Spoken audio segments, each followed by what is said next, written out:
Tommy Boyds now. 0171 412 1152. The lines are open now. Sorry about the squeak. That's my hip. The lines are open now. If you would like to call and comment on any of the issues which we have covered on the breakfast show this morning. We started at 6 o'clock. We brought you the very latest on the South African bus tragedy. We talked to the AA Lee Canderton and kept you posted on the closures, the openings and closures of a dozen or so London Tube stations whose escalators are being checked, some of whom found to be potentially faulty. 01714121152. You know, escalator culture is a curious thing, isn't it? We all enjoy being on a long escalator, either going up or down, because you can stare at the people going the other way more openly than you would be prepared to look at people under any other circumstances, because they could say to you, who are you looking at, or what are you looking at? So you can't hold your gaze on a person, for whatever reason, on the tube train, on the pavement, anywhere, except on the escalators on the tube. And that's an important part of escalator culture. And whether or not to say to the yokel, please move to the right. You're walking up the escalators, there's a queue of people standing on the escalators on your right, but there's usually somebody from out of town who is standing on the left-hand side of the escalator.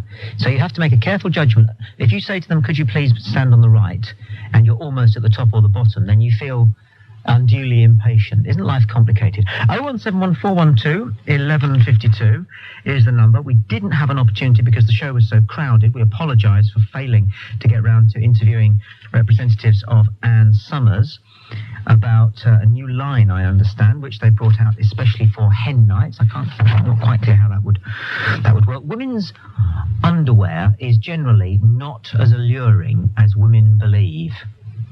Men are not that bothered about women's underwear. Men are happy to see women dressed nicely, happy to see women dressed in something interesting like one of her partner's shirts. But there's all that stuff with lacing and straps and stuff. Am I alone? The men I talk to say that, they can take it or leave it. And it's a bit of a bind, really, if she puts it on especially for you, because then you have to make a bit of a meal of it. And it's hard work. 01714121152. So women's lingerie was on the agenda this morning. We talked about the Southall train crash, whose inquiry had reached the point at which the train driver, who was in the cab at the time of the tragedy, admitted that he was in part to blame. And I have to say, I don't know if you agree, I have to say that whatever the reasons, whatever the pressure was on him to make that apology and to issue the information that he felt that he was in part the guilty party, took some courage. But of course it won't bring people back. 01714121152. We spoke to Mark Demery in Bournemouth about, amongst other things, the possibility that Alan Rickman, the actor, may be standing as the official Labour candidate against Michael Portillo if he gets the nomination at Kensington and Chelsea. Mark didn't know anything about it. Alan and I weren't sure how substantial this rumour is. We like the idea. If you've heard this rumour, it would be fantastic, wouldn't it? It would really bring a serious pizzazz to what's going to be quite a feisty by-election anyway. Could you bear me out? 01714121152. That's the telephone number. That and anything else that you wish to comment about. The number 01714121152. Lines are open now. It's 9:10. And our first caller this morning is Anne, I believe. Good morning, Anne. Good morning. Morning. I'm concerned because we keep on getting advertisements on the television saying if we do not fill in our electoral forms, we can't have a vote. But as yet, we've not had any. And I'm wondering why. Where are you living now? I'm living in Paddington. And when did you move there? Oh, I've been here for 30 years. And you're not on the electoral roll yet? Well, I am, but I haven't been sent a form on this occasion to fill in to get next year's council elections. Well, we must vote in those council elections. Yes, but What? how can we vote if we haven't got forms to fill in to send back to... When are the council elections again? Well, they're not until next year. But When about next year? They're not until next year. However, When next year? Pardon? When next year, just out of interest? I think it's about May. May. So we've got 9 months to play with Yes, here. but we have. But you see, last time in the 92 election, Yeah. I was casting my vote, and there was a very irate young lady saying that she'd filled in her form and sent it back, and she still hadn't got a vote. To which the lady said to her, well, in that case, someone in your house didn't pay their poll tax, so you haven't got a vote. And I could hardly believe that. And, Well, who are you I tried it 2 or 3 times. Who are you going to vote for? Pardon? Who are you going to vote for? Labour, of course. Who else?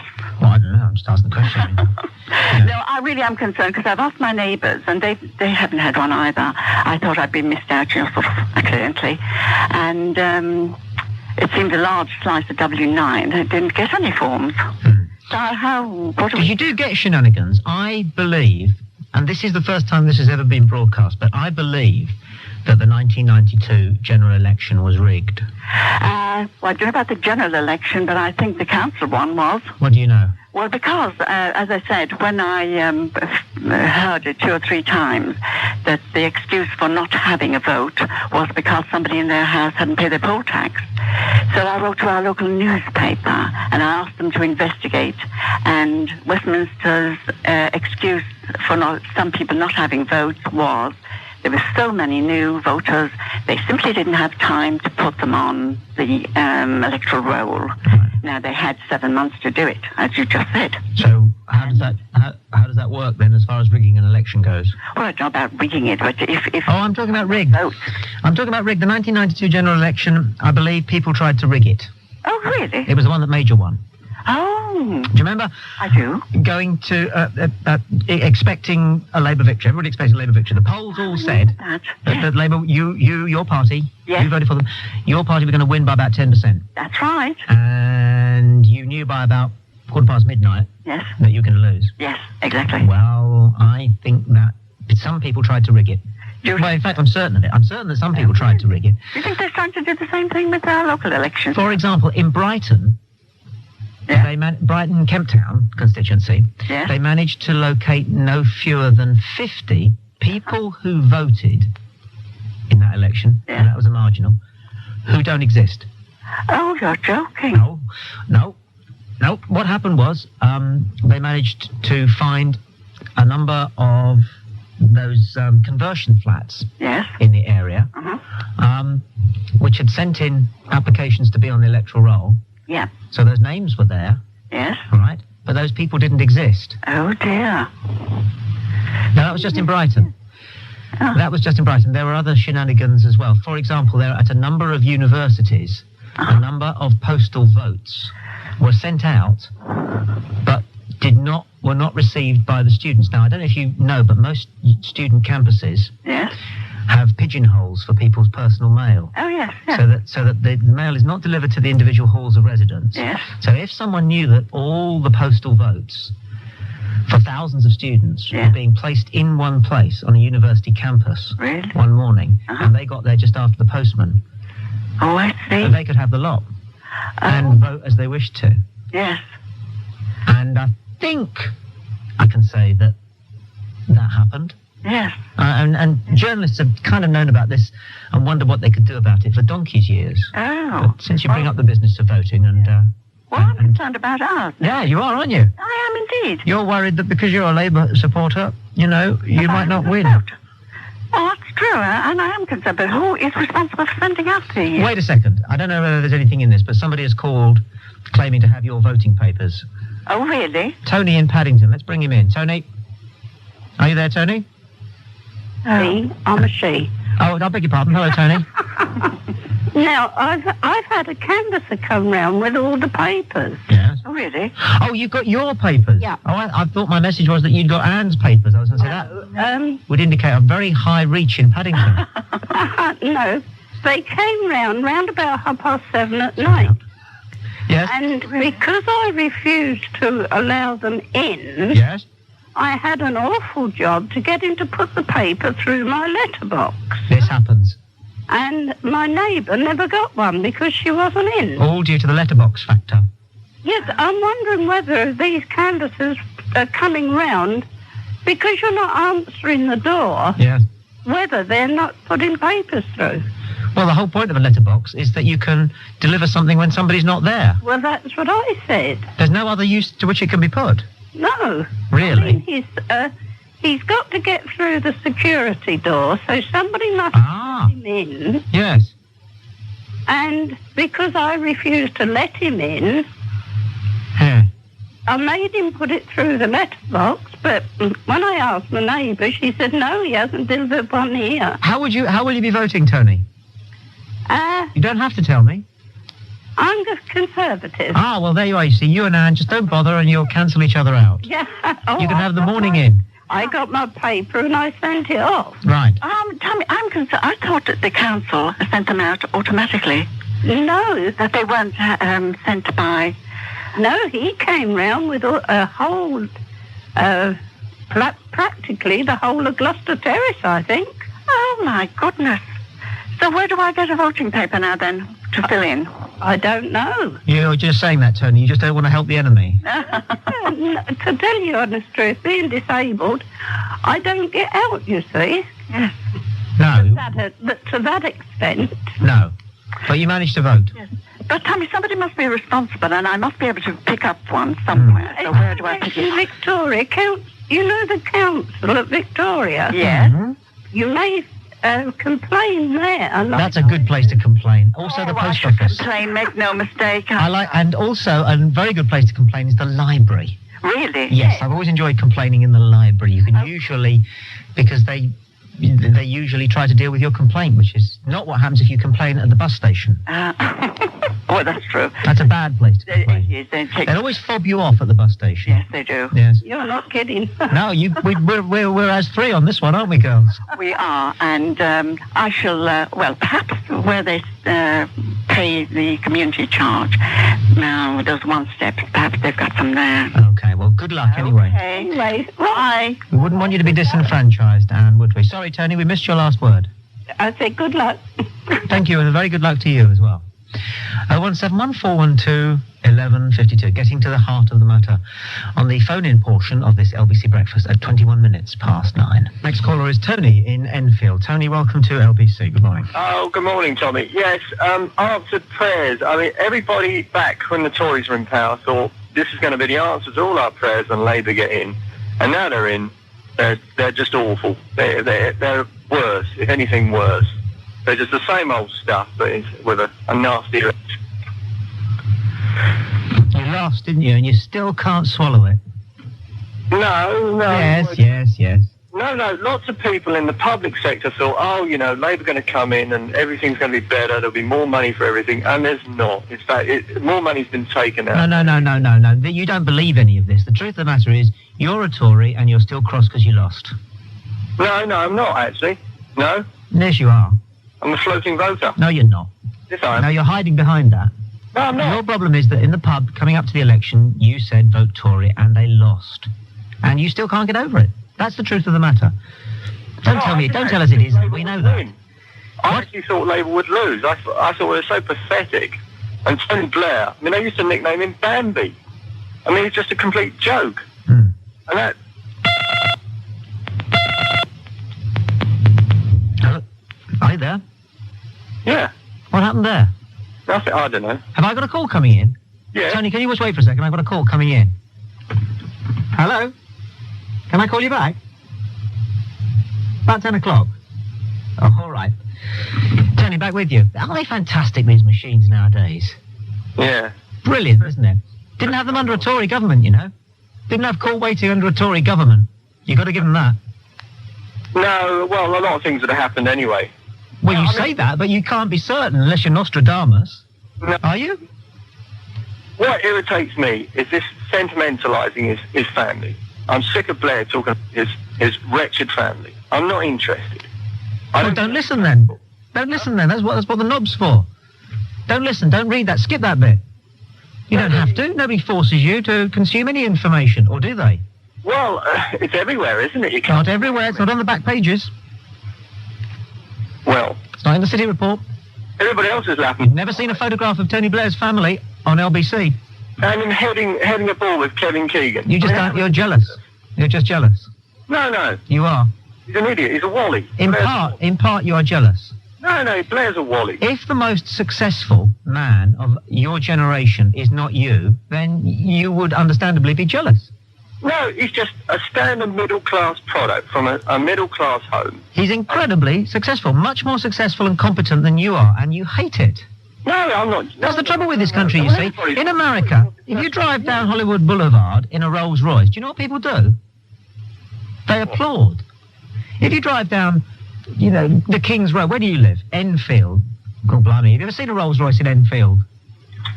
Well, don't get personal about Enfield. I'm just saying, if anybody drove down Enfield High Street in a Rolls Royce, people would spit.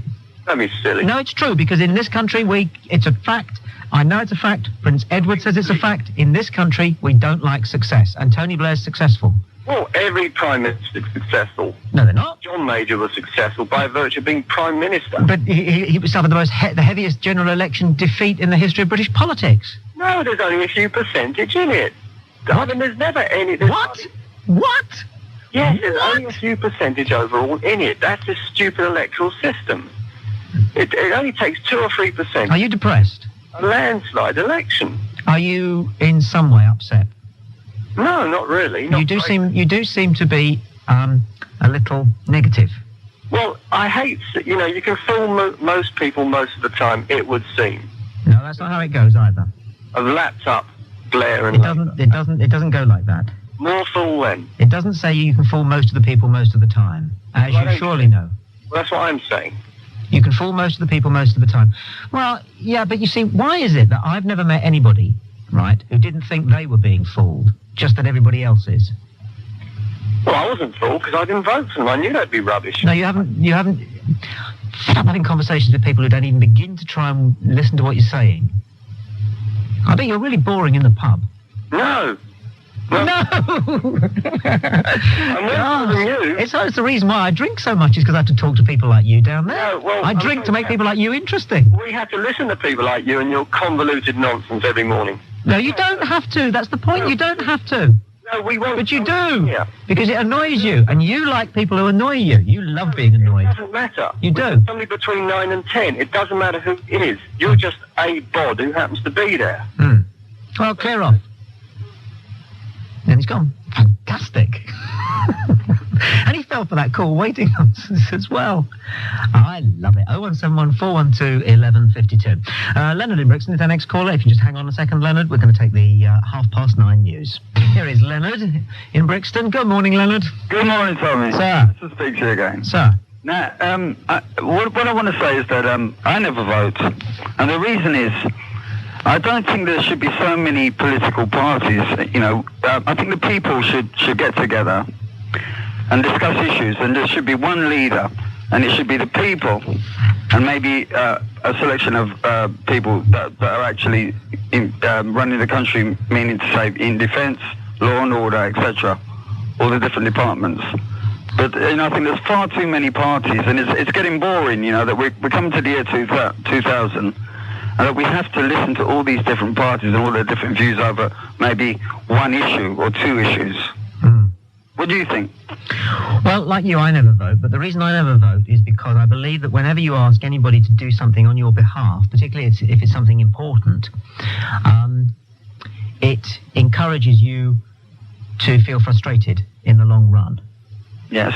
And I believe that people should feel as though wherever possible, they have control of their immediate lives. And anything you do to delegate responsibility for what is happening to you to somebody else, particularly somebody you've never met, in the case of a politician, is going to make you feel less in control. But do you think they're really in touch with people? I don't know anybody who's in touch with people. I think they should be more in touch with people because... But you could say that about anybody. You could say that about footballers. You could say that about your own mother. I mean, nobody's in touch with anybody. I don't know many people who are in touch with themselves, Leonard. I just think that they treat us like subjects, and that, the police are there to police us, basically. normal people. The question for you has to be, why do you care? I just want to see people more happy. I want to see people happy. That begins with ourselves. I mean, life isn't that long, is it? Very short. Why can't we all be happy? And very irrelevant. Policies make us happy. And when you think about it, I mean, even somebody as ginormous as President Reagan or Margaret Thatcher say, will be forgotten in just 100 years' time. Nobody will know who they were, apart from people who like to win pub quizzes. When you think that even a life as apparently significant as that will be completely irrelevant in 100 years, which is, again, the blink of an eye, it makes me wonder why we strive so much for so many things, unless, of course, we are instructed at an early age and we never lose the message to strive. You shouldn't really care about politicians that much, should you? I don't really care about them, but I just think that more can be done. There's so many people out there that are multimillionaires and billionaires, and they don't seem to care. They can take part in a lot of changes, but they just stay out of the limelight and do their own thing, and when they pass away, all that money's left in the banks. You want their dough? Now you're talking. I don't want their dough. I just think different. that they should do something, because, if I pass away, I'd like to know that people are going to remember me for what I did in my lifetime. Why? Because there's a lot of things that could be done. Why do you want people to remember you? I mean, as George Meeker said, it's surely every man's right to live a quiet life and then die unnoticed. Yes, but you can have more than enough. And when you've got more than enough, isn't it better to do what good you can with the majority? You're going to destroy yourself. You're going to destroy yourself being cross about what other people have and have not got. As a general rule, people are about a third as wealthy as you like to think they are. That's the first point. And the second point is, if you can't give away what you have to people who have far less than you, say in Ethiopia, then who are you to complain about people who apparently, but probably don't, apparently have far more than you who live around the corner? I'm not in a position to say anything, but I would like to see things like this. This is the kind of news that I would like to hear. Well, we could make it up for you then, couldn't we? That would be quite an exercise, wouldn't it? I think that might be impossible. Oh, I don't know. It's been done before. All we get is the bad news. That's all we get. Bad news. Yes. Disasters, etc. I know, and that's why it really annoys me when I go to parties and I hear people, usually older people, moaning about the fact that the world's in a terrible state. It's not, actually. It's in a wonderful state compared to what it was 10 years ago, certainly 50 years ago. It could be better. So? It could be a lot better. But what good does thinking that do you, if you don't actually do anything about it? No, it's what I like to see. I mean, we're approaching a new millennium. We should put all our minds together. Oh, don't talk cloud cuckoo nonsense. If you can't actually do this internally yourself, then how are you going to persuade a nation to do it? Well, as you know, in the business of entertainment and drama, etc., there's people that are there. There's a lot of people unemployed, and there's a lot of people out there that contribute to the economy. They're just like making people redundant in these professions. You're unhappy as well. Why are so many callers to phone-in programs fed up? Because we're not going forward. We are. But we're not going forward fast enough. Well, the thing is, you could go forward yourself, within yourself, very quickly, if you wanted to. We all can. That's our purpose in life. But a lot of us, like you, get distracted into thinking that the reason that you're not making progress in things that aren't actually important is because other people aren't contributing enough. Yeah, but look at the music business, yeah? People are making it that can't sing. True enough. And on that note... Yeah, true enough. And on that note, thank you very much indeed, Leonard. 0171 412 1152. Anthony in Marble Arch is next, but we'll take a short break first. Here is Anthony in Marble Arch. Anthony, morning. Good morning, Tommy. When you go on these escalators and tubes, yeah, I'm not happy with this injunction as you set off on the journey. It says, please stand on the right. As I wanted to sit down on the right. It should be... And also, it sometimes says dogs must be carried on the lift, and sometimes I haven't got one, so I take the stairs. Yes. What's the matter with you? And since it should be please stand still on the right and do not move. Please overtake on the left. I haven't got time to read all that. No, well, I understand that, but I don't think please stand on the right is quite the way... It's like the adverts. I can never get to the product. On the adverts on the tube, There are lots of advertisements, yes. Yes, there are. But I can never, because the picture's usually so arresting. They are very arresting. Some of them are really quite nice, aren't they? Beautiful. Yeah. Tantalising. God. Yes. So you hope that they're going to be down there at the bottom, if I can put it like that, when you get down there, because you sometimes get repeat ads, don't you? Yes, of all the stage productions and that sort of thing. Yeah, I never go to any of those. The one for Chicago's quite good. Have you seen that one? I've seen the new one. I like that ad. Yeah, with I can look at that ad. Yeah, it sounds jolly good, I must say. And another thing about the tube, Tommy, I don't know if you agree with this theory. I'll try not to. All right, try not to. But never hurry to the tube. No. Because if, in fact, as you go in the tube or go down near the escalators or whatever, there aren't lots of people there, right? It means that the tubes are running according to time, according to schedule, right? Yes. And there'll be no problems getting on the tube because there aren't many people, so the tubes are clearing the people. Do you understand? Yes. If there are lots of people, it means the tubes are running behind. Yes. So there's no point then in hurrying. So therefore, if you think it through, which I'm trying to do according to your, injunctions, one should never hurry when one's in a tube station. Never hurry. No. Do you agree with that? I do. Oh, that I shouldn't encourage you not to agree. I had a good fight down in tube station once. Sorry? I had a fight. Cripes, a fight? In Temple. Lord, how was that? Well, what happened was, I was standing there waiting to go home. Yeah. I bought a new pair of shoes and they had leather soles, I remember that. Yes. And a skinhead just suddenly started hitting this young Asian fella next to me. Yeah. And everybody just moved back, as people do. Yeah. And I sort of did as well. Yeah. But like when you suddenly realise that somebody's got to do something and you're the most able-bodied person there. Yeah. So I grabbed hold of this skinhead by his arms and pinned him to his side and said, "Come on, mate, cut it out, stop it." That's very brave of you. And he was seething. It wasn't brave of me, because I'm not a brave person, I'm a coward. I think you're brave. Well, hang on, don't flirt with me. And I pinned his arms by his side, and he was straining and everything. Get off me, mate. So in the end, I sort of pushed him down onto the floor, and I was kind of sitting on him a bit, with his face down on the concrete. Now, what do you suppose all the other people, including the young Asian man, did at this point? They got on the next tube. Really? They're on an empty platform. People got off the tube, hadn't seen the preliminary, so just thought it was two chaps. Because, London's like that. Yes. And they went. So, I've got a skinhead who's about 2 stone heavier than me, underneath me, pinned to the floor, and there's nobody. And I knew that if I got up and let him go, "All right, mate," he would come at me. So I had to hold on to him. Yeah. Anyway, what happened was this, and I've never forgotten this, a bowler-hatted gent, really, in a bowler hat, was next to arrive, and he asked me what was going on, and I explained that I'd pinned this bloke to the floor and I wasn't going to let him get up because I thought he'd go for me with his boots. Yeah. And he went and got the transport police. Well, so it ended up quite happily for all parties concerned, except perhaps well, I don't know what happened to him. And then the little Asian man appeared. He'd actually gone to hide. Yes. And he waited until the thing was resolved, and he came and thanked me.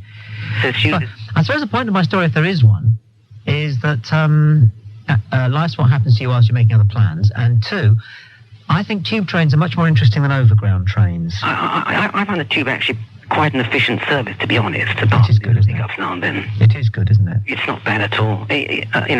Assuming you don't actually go at rush hour time. Have you ever had a band start up when you've been on the tube? Yes, I have. Some sort of South American people once played. They were fantastic. It's very disarming, though, isn't it? No, nice. I like it. Well, it's just that that pretty soon somebody's going to come around and ask you for some money, and then there's that sort of stuff. Dilemma. Yeah, yes. Well, I wouldn't. Yes, I'm not sure about that one. Yes. Yes, I don't particularly like tipping on the tube. No. What's your favourite tube journey? My favourite tube journey is from Marble Arch to Tottenham Court Road. Why would that be? Because when I alight, I then go to a dance studio. Do you? Yeah. Which one? Pineapple. Fantastic. Are you a pro? No, I'm the worst one in the class, I think. Really? What sort of dance are you learning? No, let me guess. What do you think? I can see you in tights. I have been, yes. Yes. It's classical, isn't it? No, actually it should be classical, but it's too difficult. So Tap. I do what we call jazz dance. Jazz dance? Yes. Baby. Well... But I'm not good. No. But I survive. I seem to survive just. Good. Well, what's it the lady says? Fame costs. Sorry? Fame costs. Doesn't Fame she say? costs, And yes. this is where you start paying. Yes. All right. Well, Anthony, you're going to, one way or another, you are going to live forever. Oh, I doubt that. But I shall have to start working sooner or later, I suppose. Well, thank you for your call. Thank you. Nice man. What a nice man Anthony was. You could have a drink with him, couldn't you? 0171 412 1152. It's a real either or morning, this, isn't it? John is our next caller in Bellingham. John, you're on LBC. Good morning. Good morning, Tommy. Tommy, I'm like you. I do not vote at general elections. But somebody asked me a question to which I didn't have the answer. They asked me whether I would want to live in a country where I made the choice of not voting, or whether I wanted to live in a country where I didn't have to make the choice of not voting. And I couldn't answer that one. Well, tell them that their mother wears army boots and walk away. Why be rational with people like that? They don't deserve it. Right, next. Are people dull? Don't people come up with dull arguments? Yes, very dull. Really dull. And I hate that one where people say, well, what about if it was your children? I hate that one. Yeah. I hate that. You never know until that moment arrives, do you? And there's something a great deal more significant to us not voting than that silly question. Yeah. I sometimes pretend I vote for whoever gets defeated, because it's much better to have voted for the party that gets defeated. Because then you can go on, you can find out who voted Labour, and you can have a good, you can get them. You can't defend the government. I mean, this government is, 58% of the public say they're doing a good job, or 72%, or depending on what. So they're getting away with it, aren't they? Fantastic. But you can still say, well, I didn't vote for them, and I think, you can trot out all the Tony's cronies stuff, and, all spin and hogwash. Yes, I'm like you. I'm a sort of intellectual agent provocateur. Yeah. And, yes, very much so. Very much so. Yeah. Did you ever vote? Have you ever been into the booth? Yes, I have. Yeah. Many years ago. Yeah. But I'm like you, sort of. I know the price of everything, but I don't know the value of anything. I tend to like to think that's the other way around, in my case, but you can have that if you want to. I voted once in Hove. Oh. And that was because I think I was the only Labour voter in Hove, so they sent a car for me. Now, I don't know how come they knew that I was going to vote Labour. I think maybe they came round, and I felt sorry for the lady who was on the big side, and she must have got an awful lot of, rubbish from people saying that she was the Labour representative in Hove, because it's not very Labour, Hove. So I said I made her a cup of tea or something. Anyway, so they sent the car around, so I felt I had to. So, and it was only about 200 yards up the road. So I felt like a president arriving. People jumped out and opened the door. The voter is coming through now. Cover all the windows. It's a curious thing that my local MP knocked on my door. It's Bridget Prentice, I think. And she asked me whether I was going to vote. And I said, well, I won't ever vote Labour until they get rid of Clause 4. Now, this was a long time ago. I mean, this was the election before last. And I said, I won't ever vote Labour until they get rid of Clause 4. And she made this horrific face as though I'd stamped on all her ideals and ground them into the dust. Yeah. And lo and behold, here we are. A clause-free, for-free society. Indeed. John, it's been nice rubbing shoulders with another guru. Thanks, Tommy. I look forward to meeting you, if it is in the next life. Yes, I think I want to come back as a pigeon. Okay, then. Why? Now I'll leave you with that thought. That's a good way of doing it. Thank you, John. 017 412 1152. Steve Allen's up after the 10 o'clock news, and in a moment we'll find out what he's got in store. What? No? Steve Allen's... What? I was just looking at the board on the wall. It's got all the... we have this whiteboard. The lowdown. I was going to say a wet whiteboard. It's not. You write things on it and then they cross it off. So it's got Steve's back talking to the MPs and Jackie King. And it's got Andy Hodgson, 7 till 10, top celebs and sport. And then it's got Clive Bull, Bob's tea break. What's that? Yesterday, Bob's tea break is a feature. I don't know. I haven't caught that yet. I'm looking forward to it. I can't wait. And yesterday it had Andy Hodgson, Ben Elton, in brackets, comedian. No. Yeah. In case people didn't know. I don't know. We knew. Well, anyway, he's an author, isn't he, these days? I didn't say that internally. I think he's a writer. I like him. Ben Elton? Yeah, I think he's great. I remember seeing him when he was literally a spotty schoolboy at the Comedy Store. It was only about his second or third gig. In many ways, about 600. That's fabulous. And I'm from Jupiter. I suppose we ought to talk about what's in the show, really. Yeah, well, I was going to mention... Unless, of course, it ruins it for everybody. I shouldn't think so. Because it's like you're going to the pictures, isn't it? If you know how, you know... Well, you don't know the ending. Ah! You only know the beginning. Okay, all right. You don't know the outcome. Set it up, then. Right. Judges have been told to be lenient with cannabis smokers who say they're Rastafarian. There's going to be a lot of people going in there saying, I'm Rastafarian, because it's on religious grounds that they smoke cannabis. I see. I don't understand quite how it works. Well, best thing to just not get caught. I would think so, If you're a Rastafarian. But that's fine, isn't it? A lot of people would be converting to smoke cannabis. If it's based on How do you get to be a Rastafarian? I once asked somebody if I could be Jewish, and they said, no, we don't want you. So we've got quite enough Jews. We don't want Do you want to be Jewish? I did at the time. Did you? I did. I thought you were. Anyway, we'll talk about the... Oh, we've got enough time, have we? The MPs are in at 11 and Jackie King's here at 12. Sounds grand. Don't forget to subscribe and like. Comment too if you wish. Even slap your legs and make a purchase from Ann Summers. But don't do nothing.